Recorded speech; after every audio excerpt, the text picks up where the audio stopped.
Welcome to the Pulse with Peter B. I'm your host, Peter Biancamano. Let's get you to the pulse on everything you need to know.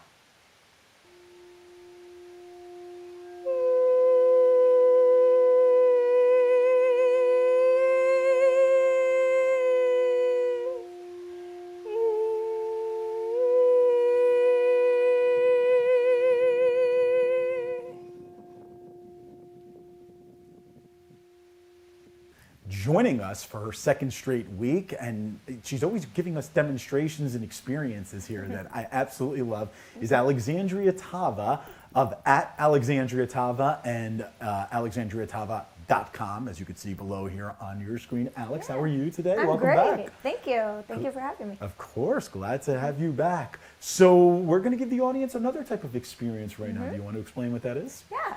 So as we all know, there's a lot of high stress going on in the world right now. And a great way to deal with that high stress is meditation.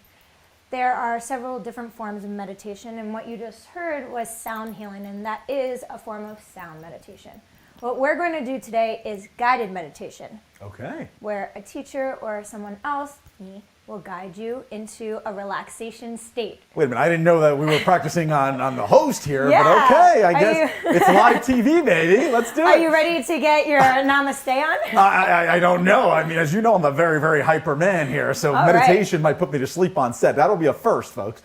Well, that's actually an interesting thing because meditation should put you in a relaxing state, but it should get your body nice and activated at the same time. So when you come out of it, you're ready to go forward. I love that. Okay. All right? All right.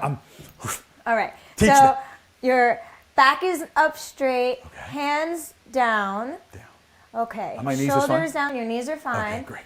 All right. So I want you can keep your eyes open or closed.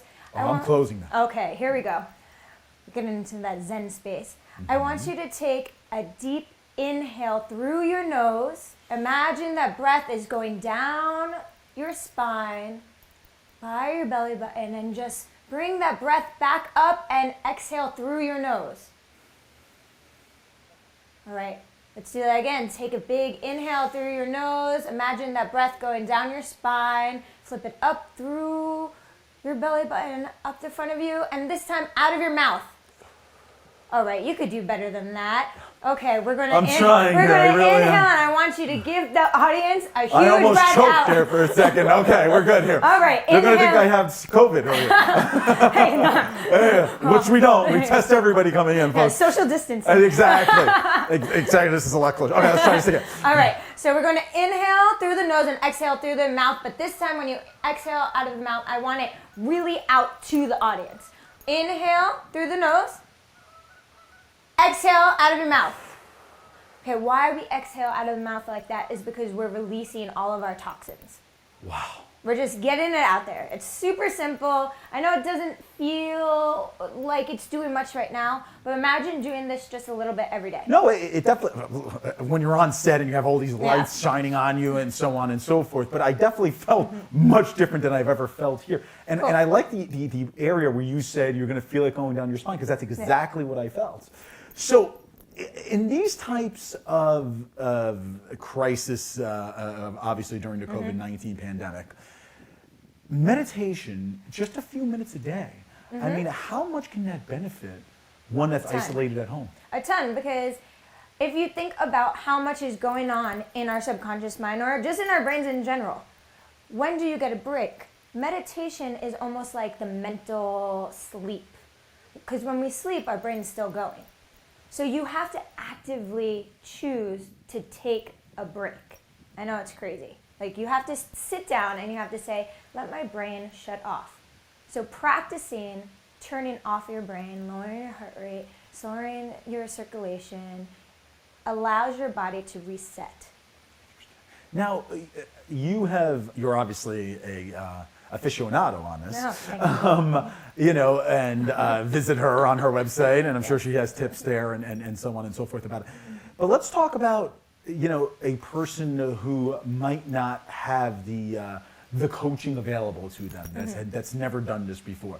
Do you think that a person can do this by themselves as long as they're guided by something, whether that's visiting a website or so on and so forth? Yeah, of course. I would say, like anything, always, if you have certain ailments, always consult with the doctor. But this is meditation where some people even say if you get into the zone of painting, you're in a certain type of meditation. Wow. This particular meditation that we did today, guided meditation, is available on YouTube. You can go to my website and there's guided meditations there that can help you. And really, it's out there in the world because this is necessary. In the world that we're in right now, that's so high stress, we need to all learn how to calm ourselves so that we can have better decisions and be able to sleep and, whatnot. Well, and that's fascinating because I was always a believer, and folks, this is the first time I've ever meditated. You did a great job. Yeah, trust me, I'm still trying to get my breath back here. That's nothing. I was going to say, I guess I had such a different view of how meditation is.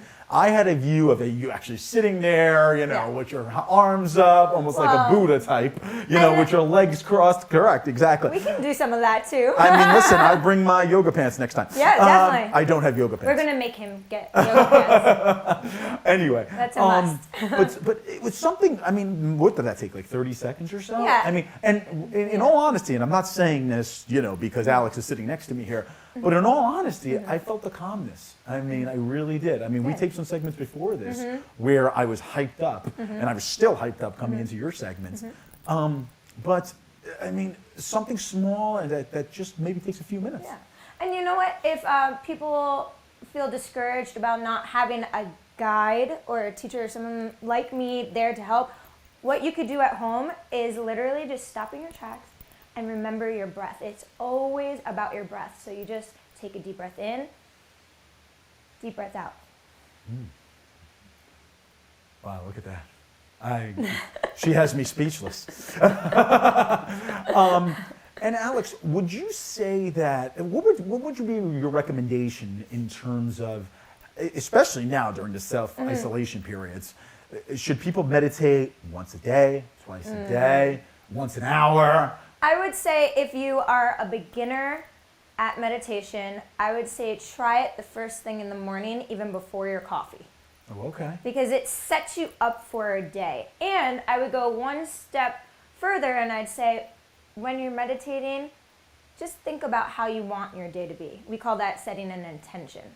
So if you woke up before you had your coffee, you're gonna sit down, what's like the number one thing that you would want to achieve during the day? Interesting, okay. Yeah. So you would, okay. So it's almost like, a lot of people say they do a lot of thinking in the shower. Yeah. This is basically your pre-shower shower meditation. Shower meditation and coffee. Yeah. And do you? I know on your website or on your Instagram that is, Yeah. you provide some training courses for people to go on and see it. Do you know when the next one's going to be available, or? Well, so right now, because of how everything is going, usually I would do one-on-one sessions. Everything is online, so please just email me. We set something up. Everyone is different, and I like to customize my sessions per person because everyone has a different goal or target that they want to reach. That is fantastic. Well, last week, sound healing. She gave you a little bit of that earlier today. This week, meditation. You're going to have to tune in next week to see what Alexandria Tava is talking about. Folks, thank you for joining us. Thank you. And we'll see you next week. Yeah, definitely. All right. I love those, definitely. When we come back, we will be joined by 5th Ward Hoboken Councilman Phil Cohen. We'll be back, everybody.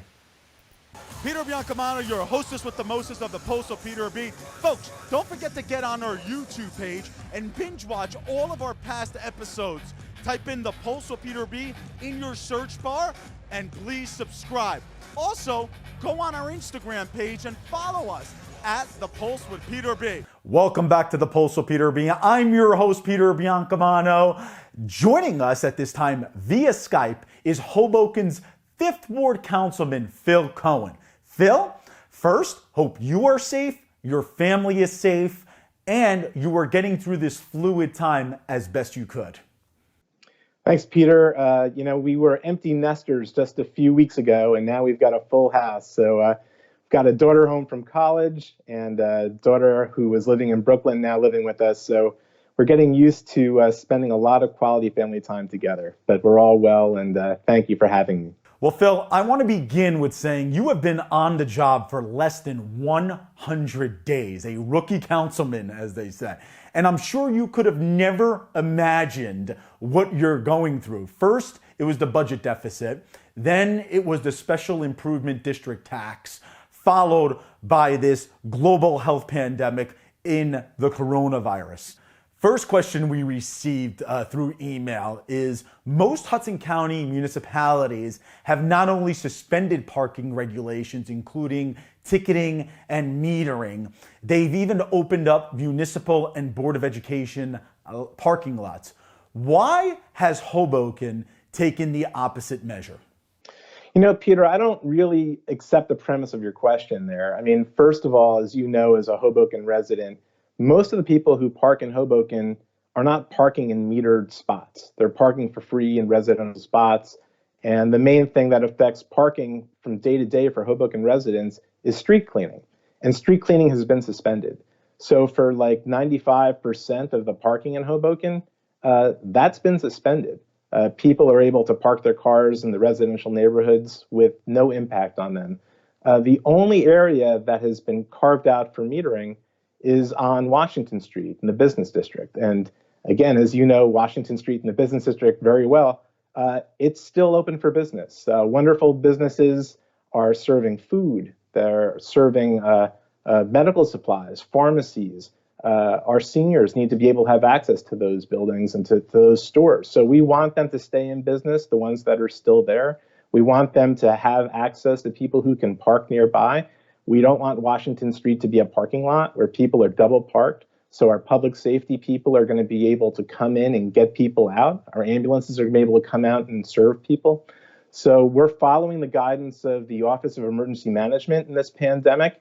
And their recommendation is to continue in our business districts, to continue with metering. So, you know, your question suggests that there's massive parking, ticketing going on, and that's not the case. This is a state of emergency, and something like 95% of the streets in Hoboken, there is no ticketing going on. There's just a small portion of the city that's in our business district on Washington Street, on First Street, on 14th Street. Those are the only places where we're going to be continuing to do metering and ticketing. All right, Phil, thank you for that honest and blunt response. A question came in on our Facebook page from Bonnie. She asked, Phil, what do you see the consequences of the recent $200 million real estate transaction is?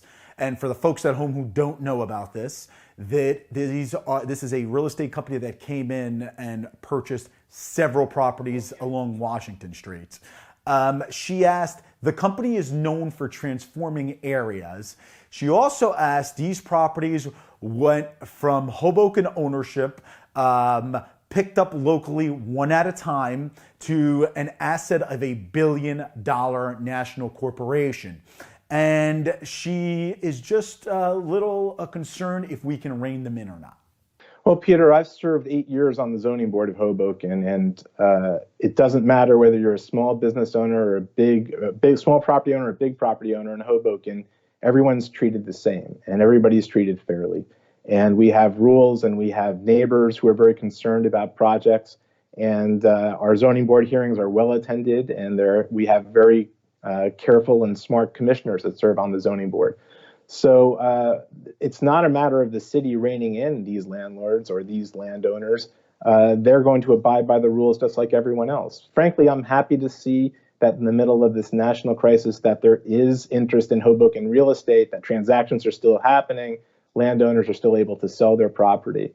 So I think they're going to be treated like everyone else. I can tell you in the Fifth Ward, we have big REITs that own property that are looking to do some really great projects. I've seen some in the Fifth Ward that look really terrific. I've seen some projects, for example, for the Rivington. I've seen what was an empty lot that looks to be transformed to a very attractive looking apartment building that's in the same height and the same density as the neighbors, with great amenities and a beautiful design. So just because you have a corporation as opposed to an individual that owns the property, the same rules will apply to them, and I expect them to be good Hoboken neighbors just like everyone else in our city. Well, Phil, I'm sure that's very comforting to hear for people like Bonnie, and thank you for your question, Bonnie, on our Facebook page. Phil, two similar questions came in through email anonymously, asking whether the city is going to work with commercial landlords on evictions of tenants who were impacted by the pandemic. And another question that was similar was, with the proposed closing of the rent control office, how can the city help tenant evictions of residences? So it's really two separate questions. The first question has to do with the relationship between landlords and tenants, given the fact that people may not be able to operate as businesses right now. So the first thing is that what's your relationship with your landlord? Are you going to be able to work things out? Are you going to be able to deal with your lenders? Are you going to be able to deal with your landlords to try and get some kind of reasonable treatment for what you're going through right now? And I certainly encourage everyone in the city who's in that situation to start those conversations now. See if you can make accommodations.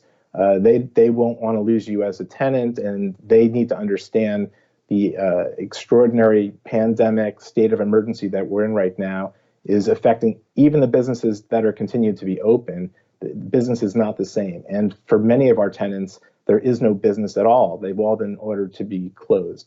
If they're non-essential, they can't be open. So please work with your landowners, with your tenants, with your banks. See what you can work out on your own. Number one. Number two, it appears that there is legislation coming, both on the state level and the federal level. There may be benefits that are coming. We're talking about a $2 trillion package that's coming out of Congress right now. Governor Murphy has indicated that he wants to have relief for owners as well. There may be help on the way. So pay close attention to the legislation that's being passed out of Washington and in Trenton. The second part of your question deals with the rent leveling board.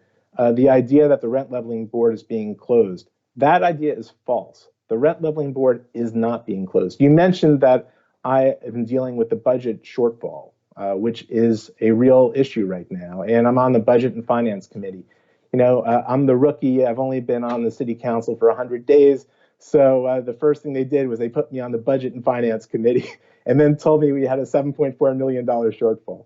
So they threw me in head first into the deep end of the pool.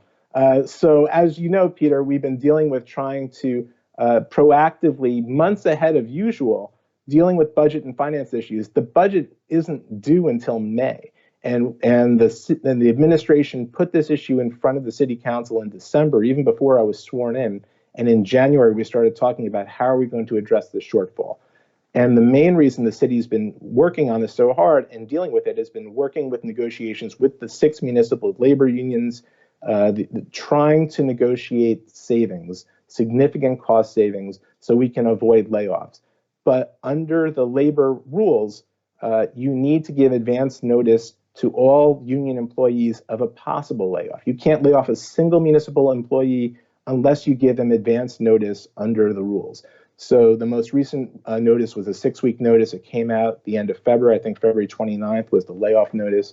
And that had so many people come out to City Hall that you and Josh reported on in your last story. But this does not mean that these people will necessarily be laid off. It just means that in order to negotiate the best possible deal, to get the best possible savings, to close that budget gap, to protect the residents of the Fifth Ward and all of Hoboken from a massive tax increase, or to protect our wonderful municipal employees from being laid off, we're trying to bring them to the table and have a good faith negotiation to close that budget gap and save the city from a lot of pain. So it is true that people in the rent leveling board received those notices. I believe all of the employees in that office did, but it isn't to close that office. That's not the purpose of it. There will be that function, will continue no matter what. It may be, frankly, who does that job will be dependent upon the outcome of the negotiations. And hopefully the negotiations will save millions of dollars and all those people will continue to serve that function. but it's not the intention of the administration. And your question suggests that the goal is to close that office, and that's just not true.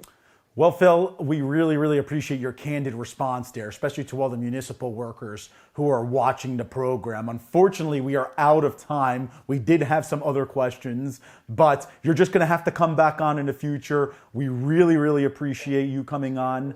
And we, like I said, I keep up the good work, and we look forward to seeing you soon. Thanks, Peter. Listen, and I know you and your family so well. We've been friends for such a long time. And I wish you and your parents and your family the best of health. And I hope that you guys are coming through this all together. We're going to be strong here in Hoboken and get through this. Absolutely, Phil. Well, you know that my parents' deli is located in the 5th Ward. That's right. And we are enjoying having you as their council representative. And again, thank you for joining us. Folks, when we come back, Sandy Rask from Believe Health will be joining us discussing ways to stay connected to a doctor during the COVID-19 pandemic. You're not going to want to miss it. We'll be back. Get on our Facebook page and follow and like us there. All you have to do is type in The Pulse with Peter B in the search bar. You're not going to want to miss it. We're constantly updating that page with previews. We put our full shows on there. And also, if you have any questions, feel free to reach out to us at our email address, and that is thepulsewithpeterb@gmail.com. We look forward to responding to you. Welcome back to the show, and we have a Pulse premiere today via Skype again, and that's Sandy Rask, who is the co-founder and president of Believe Health. Sandy, how is beautiful California treating you today? We hope you and your loved ones are safe. Oh, thank you so much, Peter. It's a beautiful day in California. We are in social isolation, which is a little tough for extroverts, but it's a beautiful day and we're staying healthy. Thank you. We're all in isolation here, Sandy, and look, we get to have you on through Skype. This is a Pulse first that we're using Skype on our program. I love being your first. Thank you. Well, hopefully you won't be our last either. Thank you for joining us. Sandy, when we were talking off camera, you informed me that you have a background of telehealth. I was wondering if you can share some of what you did in the past and how you got into the field. Yep, I do have a background. I actually have a background in health. I have a background in health insurance, in home care, home health, and I have a background working directly with doctors. The telehealth part is that doctors have been doing medicine but via telephone and Skype and text message for a very long time. We've just formalized it into a full program. Can you just do us a favor, Believe Health? What does the program do? What does your company do? Oh, great question, Peter. Believe Health is a communication platform. Think Slack or WhatsApp, but in the healthcare field. So it's between you and your doctor and your doctor's team. So any questions you have can be answered via text, can be answered via phone, video message. You can send pictures, you can send video messages. It's pretty flexible, but it's very secure and encrypted, which is what healthcare needs. So I find that extremely fascinating, Sandy, because obviously Believe Health has doctors of their own, but how does one nominate their doctor to get on board with the program? Another great question. So nominating your doctor is so easy. You just come to our website and we ask you a couple of questions just so that we can contact your doctor on your behalf. Because we know that's where the magic happens is medicine between you and your doctor, not just anybody on the other end of the phone. That's fantastic. I mean, and for all the viewers out there, get on and nominate your doctor. Why wouldn't you use a service like this? Sandy, during this time, I see this service as vitally important because of the self-isolation policy that we're all under in this country. When the policy is lifted, however, whatever that be, weeks, months from now, how do you think Believe Health can be beneficial? Fantastic. I hope it's lifted. I hope it's lifted soon, but not too soon. But here's the thing is that, once doctors and patients are on this, they never want to give it up. Because they find that the kind of medicine that can be practiced and the benefit to the patients is so enormous. It really is a great conversation extender and a way to take a 9.7-minute appointment and really make it beneficial, because you can have follow-up questions and all sorts of connections to your own healthcare. So Sandy, that's absolutely fantastic. And when we were talking off camera, we did a little bit of a pre-interview earlier this week over the phone, with everything social distancing, of course. One of the things that I brought up was it's very similar to actually going into a urgent care facility. How would you say that there is a similarity there, or am I just being completely unfazed by what Believe Health does? No, it actually, there is a connection to urgent care. And really what we do is leave urgent care for truly urgent needs. I think a lot of people end up in the urgent care today because they don't have a way to effectively get into their doctor's office on a timely basis. And when you think about trying to get to your doctor, it's you wait until 8:30 in the morning, you make that phone call, you're calling in with everyone else, you're trying to work your way through the calling tree, get to an appointment. You might get an appointment 2, 3, 4 weeks out if you're lucky. And then the other is that once you have that appointment, you've got to take time off work, you've got to travel into the office. There's a tremendous amount of waiting time, and a lot can happen in that time. And so a lot of people end up in the urgent care because they can't get to their doctor for advice. Imagine if you could just text a question to your doctor.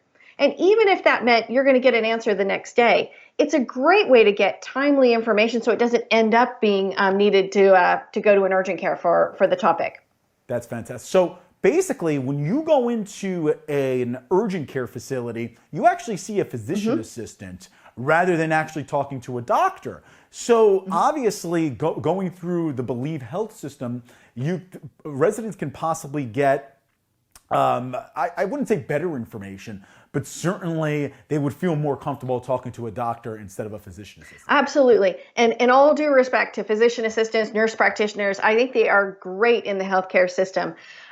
What you find is that doctors, when they go to medical school, they learn that more than 70% of diagnosis is based upon history. So regardless of whether it's a physician assistant, nurse practitioner, or doctor, if you're seeing them for the first time and they have no history with you, it's much, much harder to make a good diagnosis and really provide the care that you need. So we're a big believer in connecting to the right provider at the right time. And it can be nurse practitioner, it can be PA, it could be a doctor. That is great, Sandy. And what's phenomenal about this program, it seems, is that, urgent care facilities, they close, obviously. I mean, they're not open 24 hours. Well, some are. And then obviously you can go to the emergency room and wait a long time for a symptom that might not be that prevalent to wait that long. But under Believe Health, can you talk to a doctor, let's say at like 3 o'clock in the morning, in case you're feeling or you're feeling unwell, or you have any questions, or so on and so forth? Well, it really depends on the program and the need. Some doctors want to be on 24/7 call coverage for their patients. Others may not need to be, but can still be responsive to them. But what the patients really appreciate is that at 3 a.m. when they're not feeling well, they can actually text and forget, and know that when the doctor comes in the next morning, that they'll get an answer from them or from their team in a timely way. So that ability to text and forget is huge. Again, you're not fighting your way through phone systems trying to hope that you can come in and see a doctor. You get the answer in a really timely way. So Sandy, I have to tell you, my grandmother's 86 years old. She just retired from our Italian deli last year when she was 85. And, I can't wait to sign her up for this program myself. I mean, it seems like it's so simple. And I just think that what you guys are doing all the way out in California and all over the country for that matter, because you do have satellites, is just a fantastic thing. Now, Sandy, where can people get more information on Believe Health? Let us know. Love it. Yes, please do. Come out to our website, believehealth.com. We have tons of information on it, and you can nominate your doctor. Just a couple of questions. You can also find us on Facebook, LinkedIn, Instagram. There's all sorts of information out there about this. But really, if you want the down low on everything Believe Health in a very quick way, pick up the phone and give us a call. You can reach me at 833-423-5438. Well, Sandy, thank you so much, President and co-founder of Believe Health. We really think that this is a game changer for the medical industry, as well as a great alternative for patients. We hope that you come back and visit us soon here through Skype, or maybe you're in the tri-state area. Thank you, Peter. Thank you so much for your time. Stay safe, stay healthy, and stay isolated. Folks, we want to thank you for joining us this week. I'm Peter Biancamano, and join us next week for The Pulse on everything you need to know. Have a great week, everybody.